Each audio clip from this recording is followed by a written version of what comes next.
juntarse un poquito más, prefieren estar allí, donde ustedes quieran. A mí, por mí, me gustaría hasta bajarme y estar más cerquita de ustedes y compartir todo esto, como si estuviéramos en una mesa o en una sala de familia platicando. Pero bueno, creo que el micrófono no me da para allá abajo, por eso no me bajo. Entonces estoy aquí, pero si fuera esto más íntimo, de que pudieran juntarse, creo que se sentiría un poquito de más calor humano y pudiéramos intervenir más si ustedes quieren. Cualquier pregunta, cualquier interrupción, ya saben que es bienvenida. Bueno, pues miren, hoy estamos, gracias a Dios, un año más en que celebramos en la Pascua la Ascensión del Señor. Esta fiesta de la Ascensión del Señor está dentro de la Pascua a los 40 días de que celebramos su resurrección. Y dentro de 8 días tendremos la fiesta de Pentecostés, con la que culmina nuestro año litúrgico, el tiempo pascual. Este tiempo pascual, que ha durado 50 días, ha sido el gran domingo del año, porque el domingo es el día del Señor.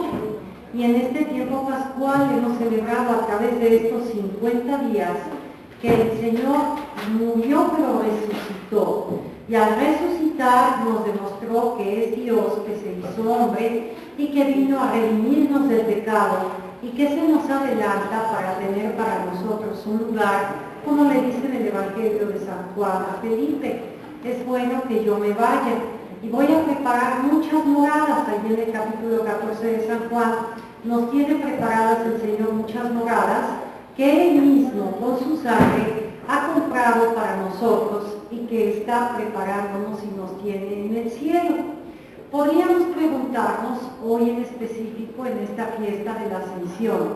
Es muy común que desde niños se nos diga en el cielo y cuando vayas al cielo, pero realmente, ¿cómo concebir un poquito esa pregunta, esa afirmación de qué es el cielo o dónde está el cielo?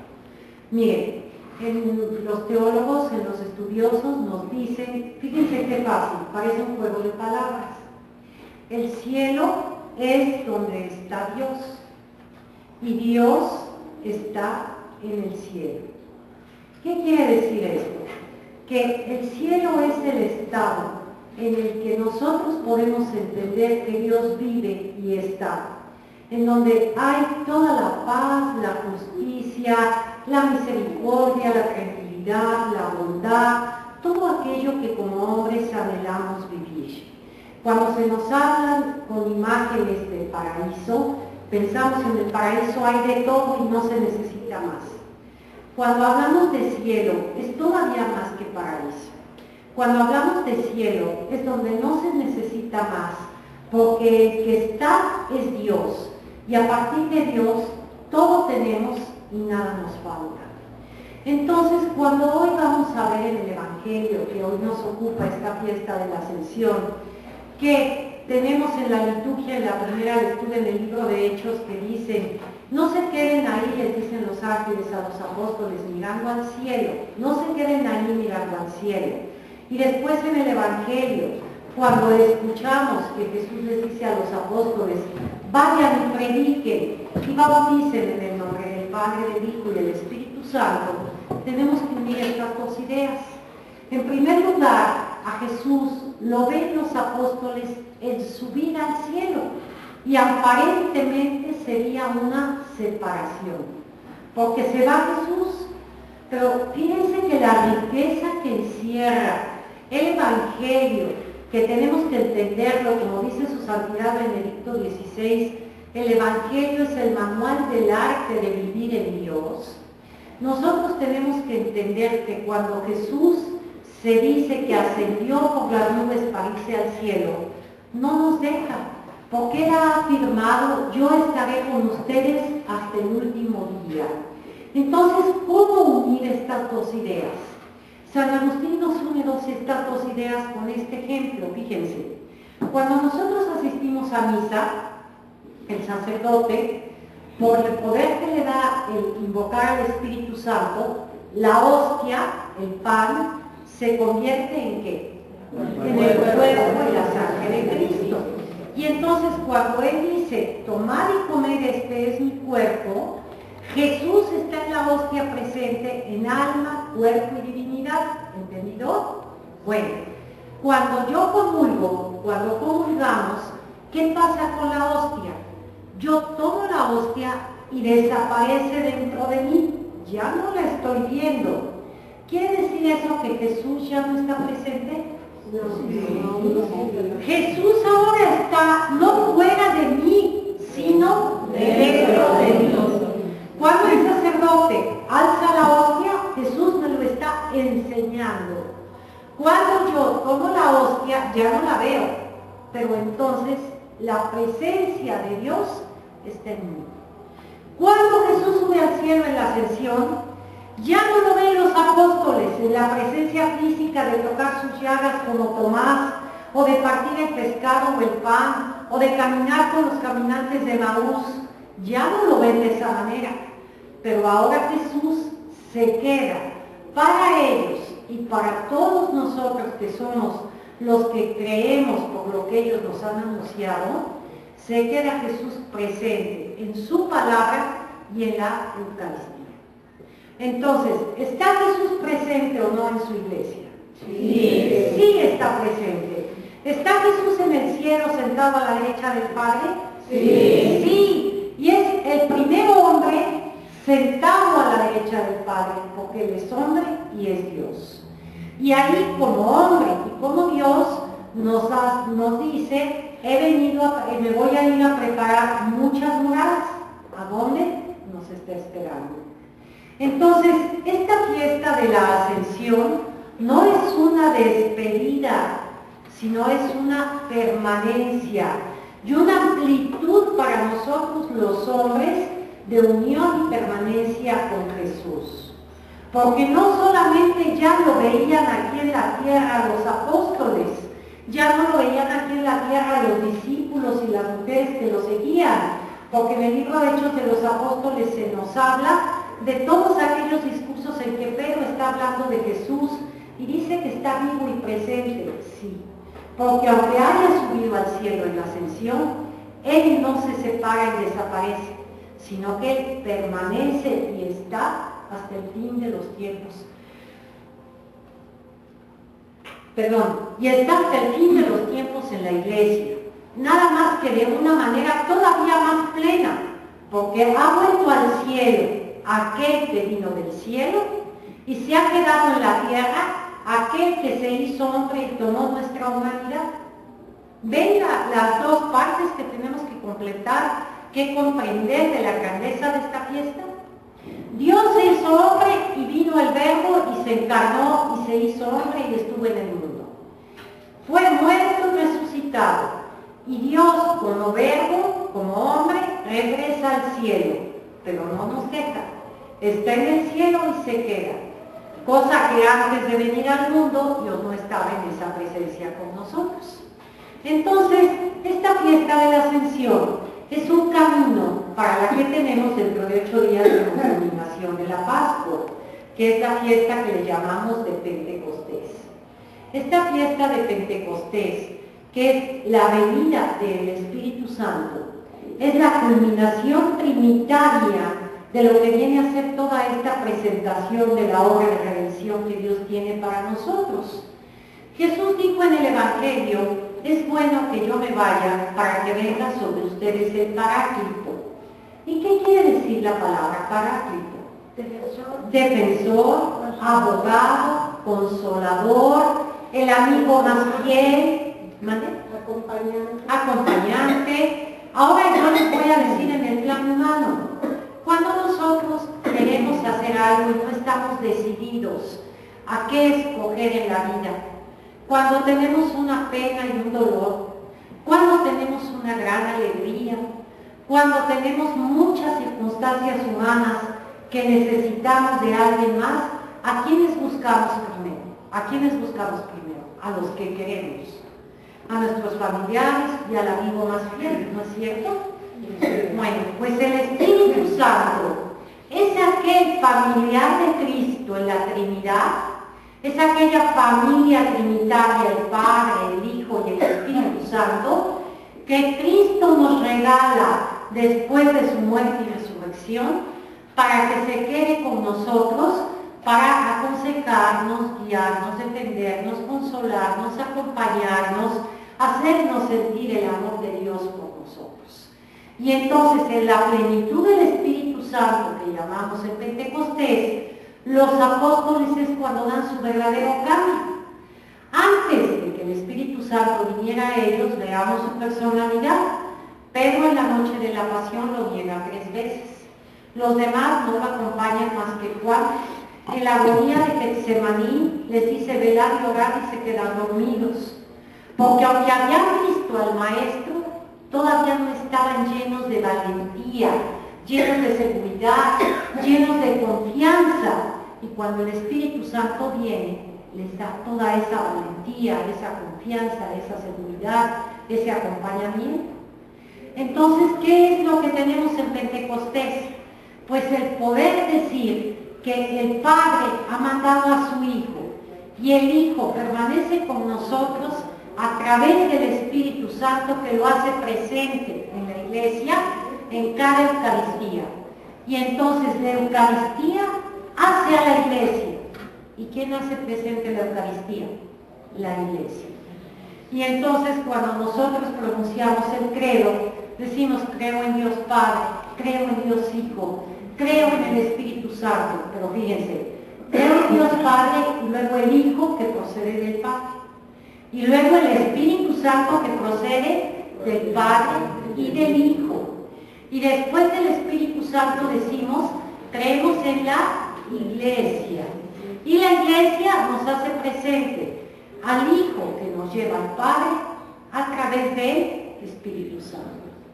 Y entonces ese sacramento de la confirmación que se da en abundancia en Pentecostés a todos los jóvenes, ese Pentecostés que queremos que haya siempre en nuestra iglesia, porque esté llena del Espíritu Santo, ese Pentecostés que debe de haber en nuestra vida de bautizados, para poder tener la valentía de anunciar a Cristo, a pesar de que el mundo de afuera lo niegue.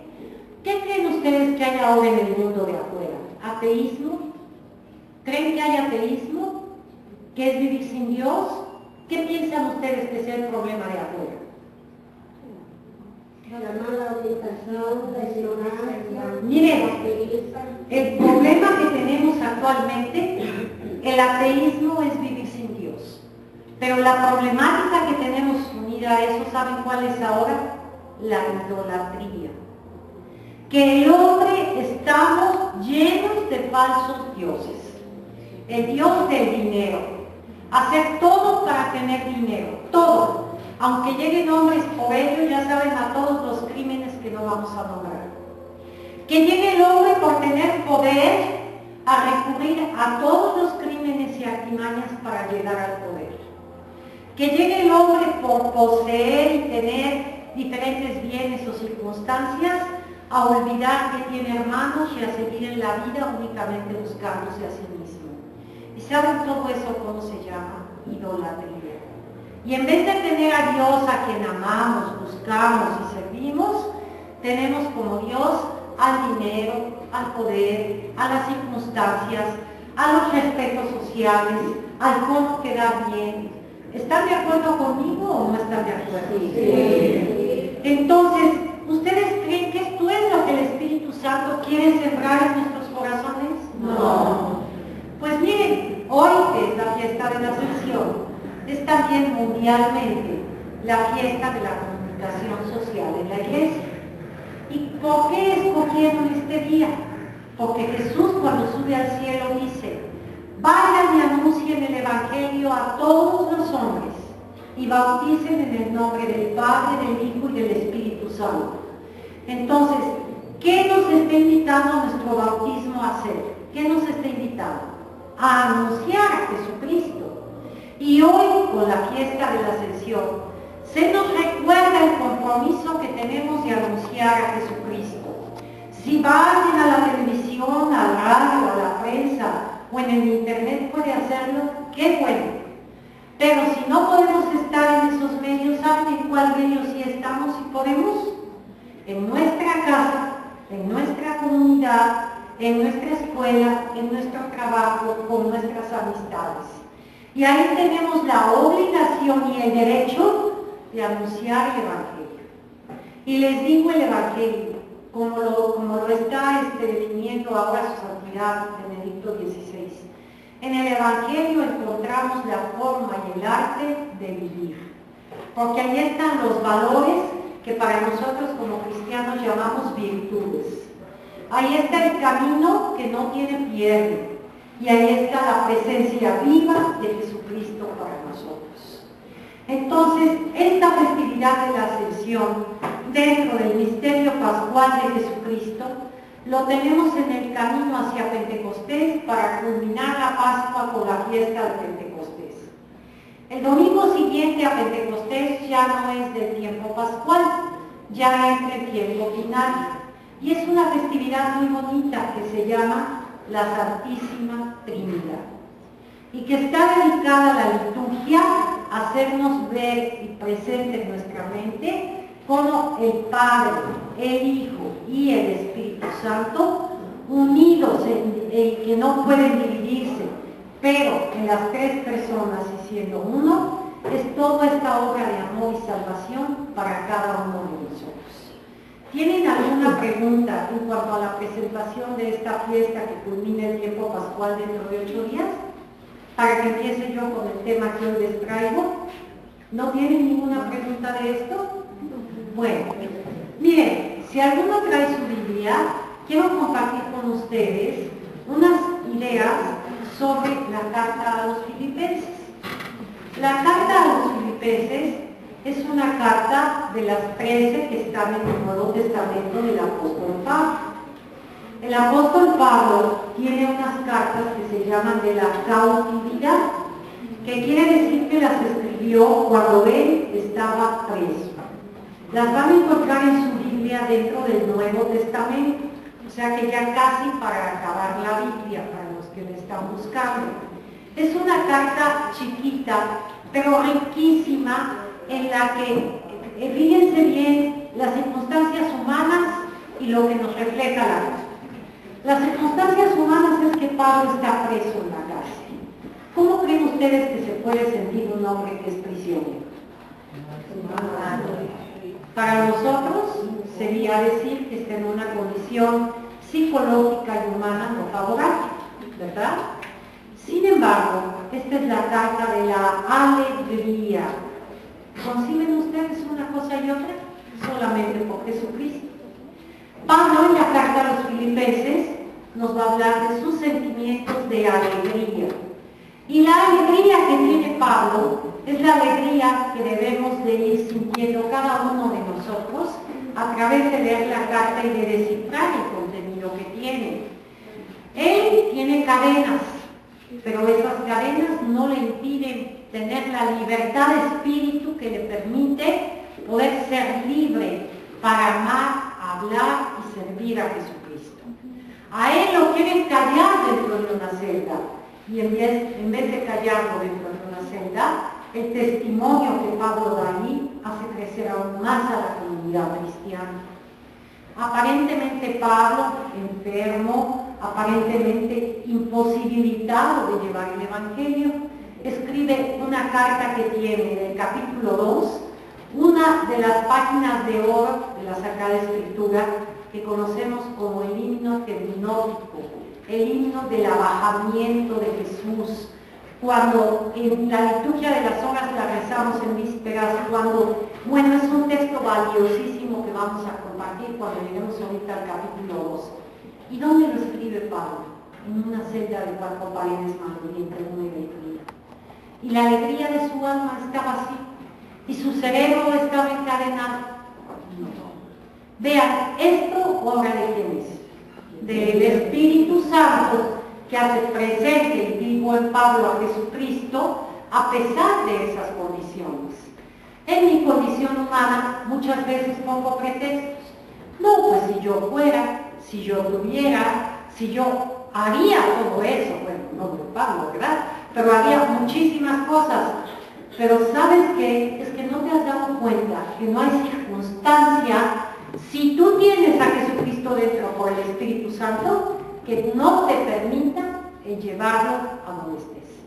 Entonces voy a compartir con ustedes, ya tomando un poquito en la lectura, la línea de la carta. Los que puedan, les repito, abran, es Filipenses, la carta de Pablo a la que me voy a referir. Miren, en el capítulo 1, los versículos 1 y 2, Pablo llama a los filipenses santos. Filipenses son los que vivían en Filipo, una de las comunidades de Asia que Pablo había visitado. Así como poblanos somos los que vivimos en pueblo, para que me entiendan, ¿sí? Filipenses son los que vivían en Filipo. Nada más que la palabra de Dios es para todos los que la escuchamos y para toda la humanidad. Pues les llama Pablo santos en Cristo Jesús. ¿Qué Pablo pensaría que estas personas son muy especiales? Pablo sabe que no son personas perfectas ni sin pecado, que están sujetas a errores y debilidades como nosotros, pero son santos en virtud de Jesucristo, porque han sido sustraídos del mundo, porque poseen estos hombres un fundamento nuevo, y porque estos hombres su diferencia es que construyen su vida sobre Cristo. Los hombres que no son santos construyen su vida sobre cimientos humanos. Los hombres llamados santos, a ver las que se están durmiendo, ¿cómo las despertamos? Dale un coracito a ver si despierta, a ver si así todos estamos atentos. Los hombres que somos llamados santos somos aquellos que construimos nuestra vida en Jesucristo, dice Pablo. No en las normas de este mundo como son el éxito, las posesiones, el que dirán, el que tenemos, sino ahora viven libres en Cristo. Pablo a estos hombres santos en Filipos les desea gracia y paz. ¿Qué entendemos nosotros por gracia y paz? ¿Saben qué entendemos por gracia y paz? Alegría, ternura y atención. Entonces, si Pablo nos saluda con gozo y con paz, es deseándonos que tengamos alegría, que sintamos la ternura del amor de Dios y que sepamos que Dios está atento a nuestra vida y a nuestras necesidades. Ese es el principio. El ser humano necesita saber en qué construir su vida, en qué edificar su vida cotidiana. Ahora, aquí el binomio gracia y paz nos lleva en este solo versículo a construir nuestra vida sobre el cimiento de Jesucristo, que ya en un salmo se nos dice que Cristo es la piedra angular. ¿Lo recuerdan? Bueno, ahora yo les diría, ¿por qué no escriben unas preguntitas para que las reflexionen después? A ver, aquí Pablo nos invita a construir nuestra vida sobre Jesucristo, llenos de gracia y de paz, que son ternura, atención y alegría. La pregunta que quedaría yo escribir es la siguiente: ¿sobre qué base construyes tú tu vida? ¿Sobre qué base te levantas tú cada día? Para que veas qué tan cerca estás de vivir en esta postura que Dios quiere por la Sagrada Escritura hacernos llegar, y qué estás haciendo tú ahora. ¿Sobre qué base construyes tú tu vida? Si yo me asomo al mundo, mucha gente la construye en base a la posesión económica, en base a la competencia, en base a trabajar y trabajar, en base a muchas pasiones. Esa no es la respuesta que debemos tener. El segundo punto a reflexionar, tengo poquito tiempo, a lo mejor no alcanzo todos, pero pues voy a ir hasta donde llegue, ¿verdad? El segundo punto a reflexionar es en Filipenses 1, del versículo 3 al 5. Ahí Pablo va a empezar la carta dándole gracias a Dios. Ya les dije, nunca se les olvide que está en la casa. Pero Pablo le da gracias a Dios llamándole mi Dios. Mi Dios. O sea, no es un Dios lejano, no es tu Dios. No es el Dios de catedral o el Dios de la capilla o el Dios del Vaticano. ¿Sí? Todos esos son el mismo Dios. Pero lo importante es que ese Dios es mío. Yo ya soy de Él y Él es mío. Y cuando Pablo ora, surge una relación con Dios personal, un trato familiar con él. A ver, las mamás, que creo que aquí habemos muchas, cuando nos dirigimos a nuestro hijo, ¿cómo decimos? Mi hijo, mi hija. Difícilmente decimos Eduardo, Juan, Marcela, María Elena. No, yo estoy muy contento porque mi hijo. Yo estoy muy preocupada porque mi hija, ¿no es cierto? Cuando Pablo habla, esa familiaridad con Dios, mi Dios, eso es para empezar. ¿Con qué familiaridad le hablas tú a Dios? ¿Todavía a distancia o ya como algo tuyo? Ese es otro paso. Ahora, Pablo tiene peticiones, nosotros también. Pero si ponemos nuestra lista de peticiones, a lo mejor aquí habría un portafolio lleno de ellas. Uy, miles, no sé, salud, familiares, dinero, situación de nuestra patria, situación de inseguridad, muchas más. Pero Pablo no es así por obra. Pablo, primero que nada, hablándole a mi Dios, su Dios, el mío, le da gracias. Fíjate bien, porque si estás hablando, si estás pensando, si estás captando, es gracias a que Dios nos lo está permitiendo. Si no, no podríamos estar ni tú ni yo ahorita aquí.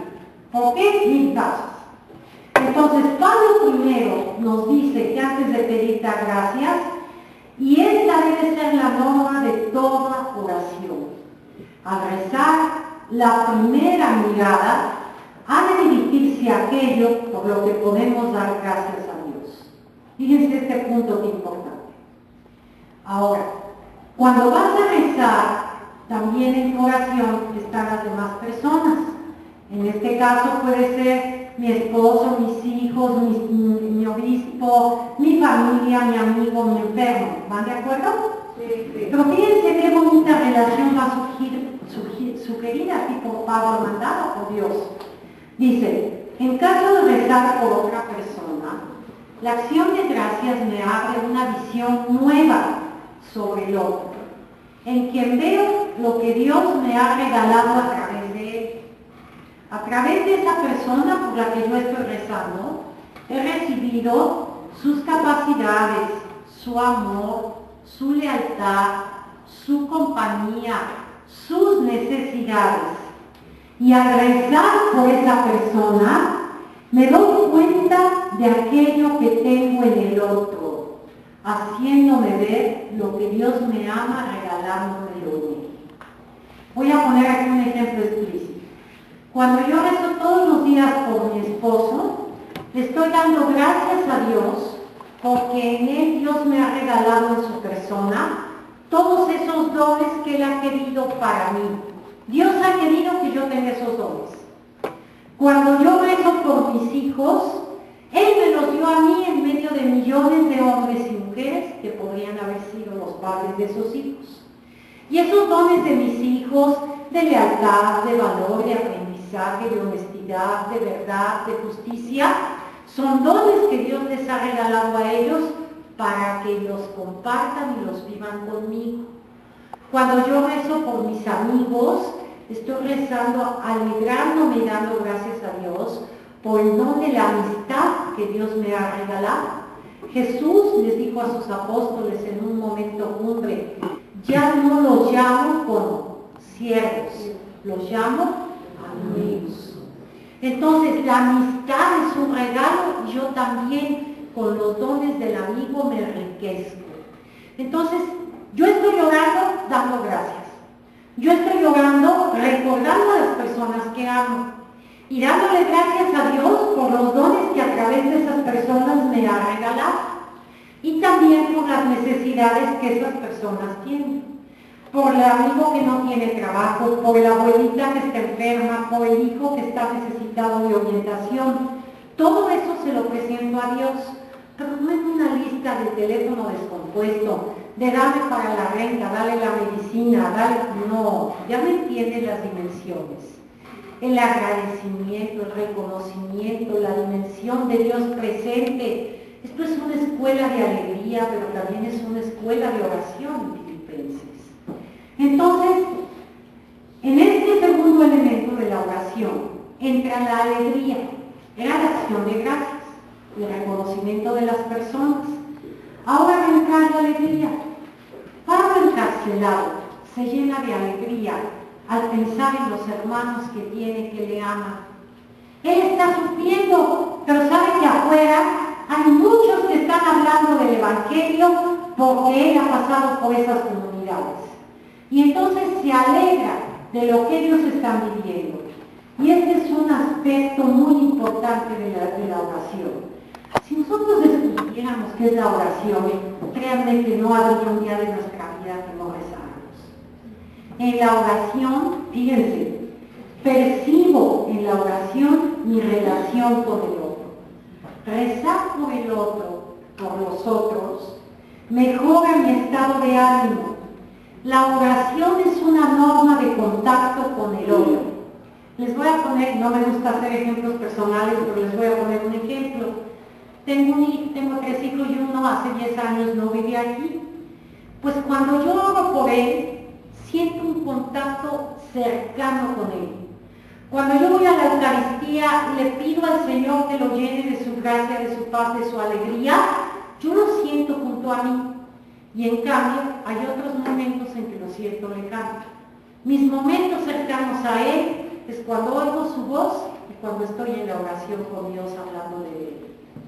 Entonces, cuando tú hables en la oración de otros, la meta es que percibas a ese otro dentro de ti, porque si rezas por él no se ha ido, está en ti. Y ese es otro punto importante dentro de la escuela de oración que aquí se nos presenta. Entonces, en la oración, rezar me recuerda al otro, trae al otro a mi interior, a mi corazón, y la base de la alegría es porque ellos también llevan a Cristo en su corazón. Me alegro de rezar por mi hermano enfermo, que él lleva a Cristo en su corazón y le ofrece sus sentimientos, sus sufrimientos. Me alegro por mi hijo, aunque esté lejos, porque lleva a Cristo en su corazón. Él es un bautizado y está lleno de la Trinidad. ¿Me entienden? A cada persona en su circunstancia. Ahora, la pregunta que te daría yo a reflexionar es esta. ¿Has sentido en la oración el vínculo con la persona por la que tú oras? ¿Ya has sentido esto? ¿Ya lo has percibido? Todos tenemos una experiencia de Dios. Entonces, aquí no vemos dos caras iguales. Todos somos distintos, obra de Dios, pero todos distintos. Nuestro interior también es diferente. El que es igual es Dios. Y Dios a cada uno de nosotros nos invita a una experiencia personal. Entonces, ¿tú has sentido ese vínculo que Dios quiere darte cuando oras? El sentir a los demás tan cerca de ti, el poder entrar en ello. Bueno, el siguiente punto de Pablo nos va a decir en Filipenses 1, versículos 6 y 7, que junto al agradecimiento que ya hablé, que es dar gracias, a la alegría, aunque está encadenado por sentir todo esto de lo que hablé, el tercer sentimiento es la confianza, la seguridad, la fe. O sea, es una sola cosa, la confianza, la seguridad, la fe. Pablo confía en que Dios, que ha empezado una obra buena, la va a llevar también al término. Oye, pero si estás preso, encadenado, encarcelado, ¿cómo vas a estar confiando en que Dios existe? Si tú desde que te convertiste, desde que te tiró del caballo, has sufrido, te han azotado, te han encarcelado, ¿sigues confiando en Dios? Sí, sigo confiando en Él. Y aquí encarcelado percibo a Jesucristo crucificado. Y aquí encarcelado me alegro porque los que están afuera están hablando de Dios. Y si mi predicación ha ayudado a llevar el Evangelio, a eso es a lo que he venido, aunque esté yo preso, crucificado, y si en estas cadenas que me tienen. Entonces, Pablo confía plenamente en Dios. Y la oración alimenta nuestra confianza. Cuando nosotros oramos, la oración alimenta nuestra confianza. Nuestra confianza en la otra persona, nuestra confianza en Dios mismo. Ahora, piensen en esto. Si cuando rezamos confiamos en Dios, tenemos que saber que la persona por la que rezamos no está abandonada de Dios. La persona por la que rezamos está en Dios, con Dios y en Dios. Entonces vean todo lo que viene como consecuencia de poder estar en la oración como nos enseña la Sagrada Escritura. Agradecimiento, alegría, confianza, son palabras que están animadas por una fe inquebrantable. Tenemos que saber que todos estamos en manos de Dios. Ahora vendría la pregunta, ¿recuerdas esto frecuentemente? ¿O caes en la desolación, en el desánimo, porque se te olvida que estás en las manos de Dios? Un bebé cuando llora, la madre lo carga, lo coge y el niño siente toda la protección y el consuelo del mundo. Y sabe que lo alimentará, lo consolará, lo aliviará. ¿Te sientes así en ese regazo de Dios que es Padre y es Madre? Porque Misaías nos dice, si tu padre y tu madre se olvidaran de ti, yo no me olvidaría de ti. Esto, si no lo has sentido, es un proceso de abandono, es un proceso de confianza, es un ejercicio. El corredor de un maratón que llega a caminar o a correr más de 40 kilómetros no lo hace de mentira. Para llegar a esa meta se ha entrenado mucho. Para llegar a estas metas de vida interior, para llegar a estas cumbres de oración, es necesario que vayamos practicando, que tengamos conciencia de querer crecer y que no nos abandonemos a una rutina que no nos lleva a salir más de nosotros mismos. Siguiendo en la carta, en Filipenses 1, del verso 12 al 14, Pablo va a decir que quiere que sepamos las diferentes circunstancias que el hombre va viviendo son siempre voluntad salvífica de Dios. Y Él está con nosotros.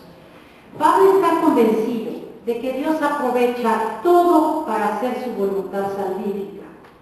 Y ahí es donde nos demuestra Pablo que viendo en sus cadenas no la tristeza y la imposibilidad de llevar el anuncio del Evangelio, Pablo en sus cadenas ve la voluntad de Dios.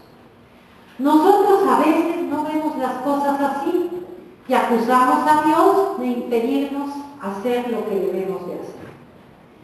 Yo no puedo hacer el día que te ha dicho ante el sagrario, o de decirle, Señor, yo quisiera ser como esa velita del sagrario que arde y se consuma fuera de ti, pero me tengo que ir a las ocupaciones que mi estado de vida me da. Ahí me quedo alabándote y bendiciéndote.